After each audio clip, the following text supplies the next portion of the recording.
ನಮಸ್ಕಾರ ಎಲ್ಲರಿಗೂ, welcome to ಪೌದನ vlogs. ಈ ನನ್ನ ಫಸ್ಟ್ ವಿಡಿಯೋದಲ್ಲಿ ವರಮಹಾಲಕ್ಷ್ಮಿ ಹಬ್ಬ ಹೇಗೆ ಆಚರಿಸಿದ್ವಿ ಅಂತ ನೋಡೋಣ ಬನ್ನಿ. ವರಮಹಾಲಕ್ಷ್ಮಿ ಹಬ್ಬನ ಚಿಕ್ಕವರಿದ್ದಾಗಿಂದ ಮಾಡ್ಕೊಂಡು ಬಂದಿದ್ದೀವಿ. ಈಗ ಸಹ ಅಷ್ಟೇ ಖುಷಿಯಿಂದ ಆಚರಣೆ ಮಾಡ್ಕೊಂಡು ಬರ್ತಾಯಿದ್ದೀವಿ. ಹಬ್ಬಕ್ಕೆ ಇನ್ನೇನು ವಾರ ಇದೆ ಅನ್ನೋವಾಗಲೇ ಕ್ಲೀನಿಂಗ್ ಎಲ್ಲ ಮುಗಿಸ್ಕೊಂಬಿಟ್ಟಿರ್ತೀವಿ. ಹಬ್ಬಕ್ಕೆ 2 ದಿನದ ಮುಂಚೆ ಸ್ವೀಟ್ಸ್ ಎಲ್ಲ ಮಾಡಿ ಮುಗಿಸಿದ್ದೆ. ರವೆ ಉಂಡೆ ಮಾಡಿದ್ದೆ, ತುಂಬ ಚೆನ್ನಾಗಾಗಿತ್ತು. ಕೊಬ್ಬರಿ ಮಿಠಾಯಿ ಸಹ ಅಷ್ಟೇ ಚೆನ್ನಾಗಿ ಸಖತ್ತು ಬಿಳಿಯಾಗಿ ಚೆನ್ನಾಗಿ ಬಂದಿತ್ತು. ಪೀಸಸ್ಸು ಅಷ್ಟೇ ಮುರಿದೋಗ್ತಿರ್ಲಿಲ್ಲ, ನೀಟಾಗಿ ಬಂದಿತ್ತು. ಇದೆಲ್ಲ ಚಿಕ್ಕವಳಿದ್ದಾಗಿಂದ ಅಮ್ಮ ಮಾಡ್ತಿರೋವಾಗ ನೋಡಿ ಕಲ್ತಿದ್ದು. ನೆಕ್ಸ್ಟು ಕರ್ಜಿಕಾಯಿ ಮಾಡೋಕ್ಕೆ ಹಿಟ್ಟೆಲ್ಲ ಮುಂಚೆನೇ ನೆನೆಸ್ಕೊಂಡಿದ್ದೆ. ಮತ್ತು ಫಿಲ್ಲಿಂಗ್ಗೆ ಅಂತ ಡ್ರೈ ಫ್ರೂಟ್ಸ್ ಎಲ್ಲ ಹಾಕಿ ಪೌಡರ್ ಮಾಡ್ಕೊಂಡಿದ್ದೆ. ತುಂಬ ಗರಿಯಾಗಿ ಚೆನ್ನಾಗಾಗಿತ್ತು. ಒಬ್ಬಟ್ಟು ಇಲ್ದಿರ ಹಬ್ಬನೇ ಕಂಪ್ಲೀಟ್ ಆಗಲ್ಲ ಅಲ್ವಾ. ಹಾಗಾಗಿ ಹಿಂದಿನ ದಿನವೇ ಮೈದಾ ಎಲ್ಲ ನೆನೆಸ್ಕೊಂಡು ಹೂರ್ಣಕ್ಕೆಲ್ಲ ತಯಾರು ಮಾಡ್ಕೊಂಡು ಒಬ್ಬಟ್ಟು ರೆಡಿ ಮಾಡಿ ಇಟ್ಕೊಂಡ್ಬಿಟ್ಟಿದ್ದೆ. ಯಾಕಂದರೆ ಡೆಕೋರೇಷನ್ನೇ ಸರಿ ಹೋಗುತ್ತಲ್ವಾ, ನೆಕ್ಸ್ಟ್ ಡೇ ಹೂವು ಇಡೋದು ಎಲ್ಲ. ಹಾಗಾಗಿ ಟೈಮ್ ಸಾಕಾಗಲ್ಲ. ಸೊ ಒಬ್ಬಟ್ಟು ಹಿಂದಿನ ದಿನವೇ ಮಾಡ್ಕೊಂಡಿದ್ದೆ. ಎಲ್ಲ ಸ್ವೀಟ್ಸು ಅಷ್ಟೇ ಮಡಿಯಿಂದನೇ ಮಾಡ್ಕೊಂಡಿದ್ದೆ. ಹಬ್ಬದ ಹಿಂದಿನ ದಿನವೇ ಬೊಕ್ಕೆ ಎಲ್ಲ ತಂದಿದ್ದೆ. ಸೊ ಅದನ್ನು ರೆಡಿ ಮಾಡಬೇಕಿತ್ತು ಡೆಕೋರೇಷನ್ಗೆ ಅಂತ. ಯಾವ ಕಲರ್ಸ್ ಬೇಕೋ ಆ ಕಲರ್ಸ್ ಎಲ್ಲ ಫ್ಲವರ್ಸ್ ತಂದು ಜರ್ಬರ ಆಗಲಿ ರೋಸ್ ಎಲ್ಲ ತೊಗೊಂಡು ಬಂದು ಒಂದೊಂದೇ ಜೋಡಿಸ್ತಿದ್ದೆ. ಹಬ್ಬದ್ದು ಡೆಕೋರೇಷನ್ ಆಗಲಿ ಸ್ಟೆಪ್ಸ್ ಎಲ್ಲ ಮಾಡಿ ಮುಗಿಯೋ ಅಷ್ಟರಲ್ಲಿ ಆಲ್ಮೋಸ್ಟ್ 3 ಗಂಟೆ ಆಗುತ್ತೆ ಎವ್ರಿ ಇಯರ್. ಸೊ ಅಲ್ಲಿವರೆಗೂ ಸ್ಯಾಟಿಸ್ಫ್ಯಾಕ್ಷನ್ನೂ ಆಗಲ್ಲ, ನಿದ್ದೆನೂ ಬರಲ್ಲ. ಇದೇ ಫುಲ್ಲು ಡೆಕೋರೇಷನ್ಗೆ ಟೈಮ್ ಹಿಡಿದ್ಬಿಡುತ್ತೆ. ಸೊ ನೆಕ್ಸ್ಟ್ ಡೇ ಏನಿದ್ರು ಕಲಶ ಇಟ್ಟು ಎಲ್ಲ ಪೂಜೆ ಮಾಡಬೇಕಾಗಿರತ್ತಲ್ವ.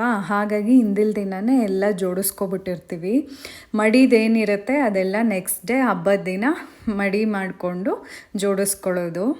ಆಲ್ಮೋಸ್ಟ್ ಇದು ಚಿಕ್ಕವಳಿದ್ದಾಗಿಂದ ಅಭ್ಯಾಸ ಆಗಿಬಿಟ್ಟಿದೆ. ಹಬ್ಬಗಳು ಬಂದರೆ ಟೆನ್ಷನ್ನು ಇರುತ್ತೆ. ಆ ಕಡೆ ಫುಲ್ಲು ಎಲ್ಲ ಜೋಡಿಸಿಲ್ಲ ಅಂತಂದರೆ ನಿದ್ದೆ ಸಹ ಬರೋದಿಲ್ಲ. ಯಾಕಂದರೆ ಬೆಳಗ್ಗೆ ಬೇಗ ಬೇರೆ ಎದ್ದೇಳಬೇಕಾಗತ್ತೆ ಅಲ್ವಾ.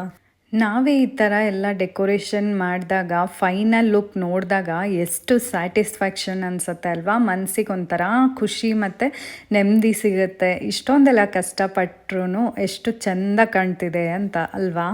ತೋರಣನೂ ಎಲ್ಲ ಹಿಂದಿನ ದಿನವೇ ರೆಡಿ ಮಾಡಿಕೊಂಡ್ರೆ ಅವತ್ತಿನ ದಿನ ತುಂಬ ಸುಲಭ ಅಂತ ಅನಿಸುತ್ತೆ. ನೋಡಿ ಫೈನಲ್ ಲುಕ್ ಹೇಗಿದೆ. ನಮ್ಮ ಮನೆಯ ವರಮಹಾಲಕ್ಷ್ಮಿ ಹಬ್ಬ ಹೇಗೆ ಕೂರಿಸಿದ್ದೀವಿ ಅಂತ. ಈ ಸ್ಟೆಪ್ಸ್ ಎಲ್ಲ ಮಾಡೋ ಅಷ್ಟರಲ್ಲಿ ನೈಟು 3 ಆಗಿತ್ತು. ಬೆಳಿಗ್ಗೆ ಎಲ್ಲ ಹೂವುಗಳನ್ನೆಲ್ಲ ಇಟ್ಟು ಪೂಜೆ ಎಲ್ಲ ಮಾಡಿ ಮುಗಿಸಿದ್ದಾಯಿತು. ಒಂಥರ ಏನೋ ಸ್ಯಾಟಿಸ್ಫ್ಯಾಕ್ಷನ್. ಕುಂಕುಮಕ್ಕೆ ಬರ್ತಾರೆ ಫ್ರೆಂಡ್ಸು ನೆಂಟರು ಅಂತೆಲ್ಲ. ಈ ಥರ ಲುಕ್ ಬರೋಕ್ಕೆ ವಾರದಿಂದನೇ ನಾವು ಪ್ರಿಪ್ರೇಷನ್ಸ್ ಮಾಡ್ಕೋತಾ ಇರ್ತೀವಿ. ಏನೇನು ತೊಗೋಬೇಕು, ಹಣ್ಣಾಗಲಿ ಹೂವಾಗಲಿ. ನಾನಂತೂ ಮಾರ್ಕೆಟ್ಗೆ 3 ಸರಿ ಹೋಗಿದ್ದೆ. ಫುಲ್ಲು ರಶ್ ಇತ್ತು. ಆದ್ರೂ ಹಾರ ಎಲ್ಲ ಅಲ್ಲಿ ತಂದೆ ಅಭ್ಯಾಸ.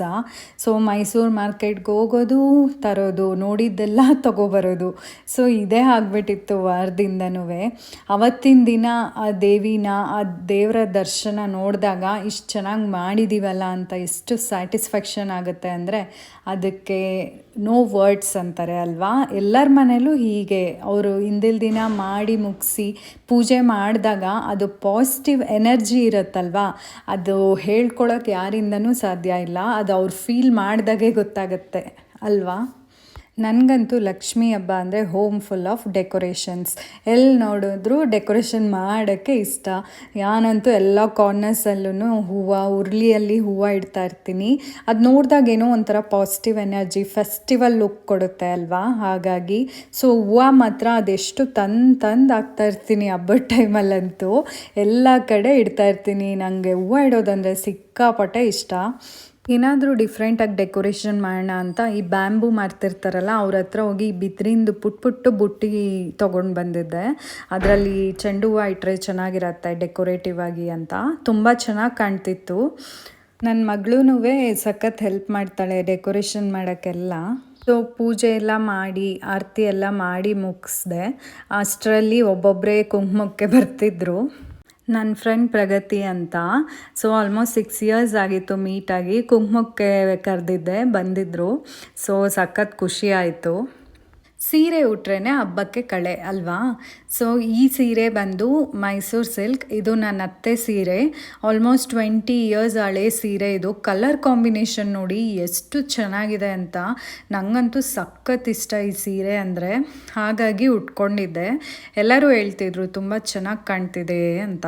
ಮತ್ತು ಗಾಜಿನ ಬಳೆಗಳು ಯಾರಿಗೆ ತಾನೇ ಇಷ್ಟ ಇಲ್ಲ. ಗಾಜಿನ ಬಳೆ ಹಾಕ್ಕೊಂಡ್ರೆ ನಿಜ ಆ ಲುಕ್ಕೇ ಬೇರೆ ಅಲ್ವಾ. ಹಾಗೆ ಸಂಜೆ ಆಯಿತು, ದೀಪ ಹಚ್ಚಕ್ಕೆ ಟೈಮ್ ಆಯಿತು ಅಂತ ದೀಪ ಹಚ್ಬಿಟ್ಟು ಆರತಿ ಮಾಡ್ತಿದ್ದೆ. ಪೂಜೆಯ ಮಾಡುವೆ ಮಹಾಲಕ್ಷ್ಮೀ ನಿನ್ನ ತೇಜವ ಬೀರುತ ಬಾರಮ್ಮ, ತೇಜವ ಬೀರುತ ಬಾರಮ್ಮ ನಮ್ಮ ಮನೆಗೆ ಸಕಲ ಸೌಭಾಗ್ಯವ ನೀಡಮ್ಮ. ಹೀಗೆ ಎಲ್ಲರೂ ಒಬ್ಬೊಬ್ಬರಾಗಿ ಕುಂಕುಮಕ್ಕೆ ಬಂದಿದ್ರು. ಇದಾಗಿತ್ತು ನಮ್ಮ ಮನೆಯ ವರಮಹಾಲಕ್ಷ್ಮಿ ಹಬ್ಬ. ಈ ವಿಡಿಯೋ ಇಷ್ಟ ಆಗಿದ್ರೆ ಲೈಕ್ ಮಾಡಿ ಹಾಗೂ ನನ್ನ ಈ ಹೊಸ ಚಾನಲ್ಗೆ ಸಬ್ಸ್ಕ್ರೈಬ್ ಮಾಡಿ ಸಪೋರ್ಟ್ ಮಾಡಿ. ಇದೇ ಥರ ಡಿಫ್ರೆಂಟ್ ಕಂಟೆಂಟ್ಸ್ ಶೇರ್ ಮಾಡ್ತಿರ್ತೀನಿ. ಧನ್ಯವಾದಗಳು.